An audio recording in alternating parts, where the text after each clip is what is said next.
Hello. Today's topic is about materials requirements planning. So MPR, materials requirements planning, is a production of planning, scheduling, and inventory control system used to manage manufacturing process. So there are problems and there are solutions to that. The problems we encounter on MPR is first is the integrity of data. There are any errors of the inventory data, the bills of materials, or data, or the master production schedule, then the output will also be incorrect. So it would take too much time and effort to redo your task. Second is the systems require that the user specifically how long it will take the factory to make a product from its component parts. So that would again give much out time. A manufacturer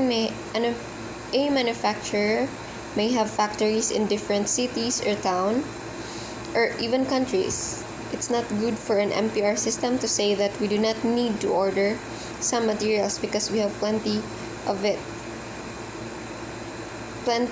it thousands of miles away. So it's not good to do that as well. So production may be in progress for some part whose design is changed with customer's order. The other major drawback of MPR is that it fails to account for impossible to implement due of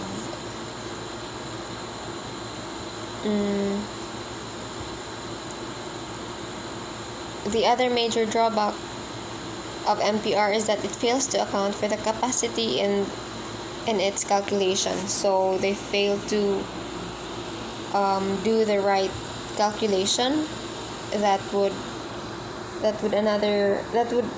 create another problem to the company. So if there are problems, there are as well solutions.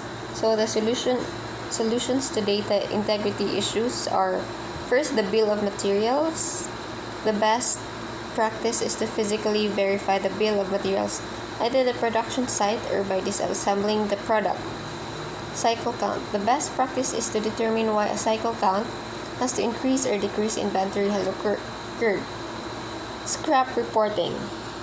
This can be most difficult area to maintain with any integrity. Start with isolating the scrap by providing scrap bins at the production site, then record the scrap. So you have to segregate receiving errors. Manual system of recording what has been received by error prone.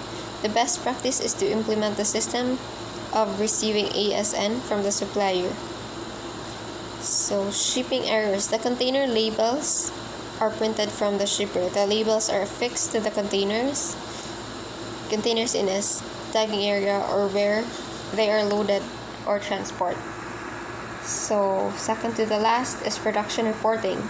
The best practice is to use the barcode. You have to report everything in the system. You have to be very specific and detailed. That's very important in the business. Last is replenishment.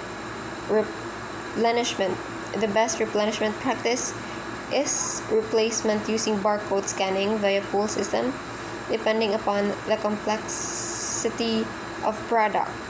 So that's it for the solutions of data integrity issues. The main point here is in doing business, you really have to strive hard. And not just strive hard, but to record everything. That is why you need to have a good system.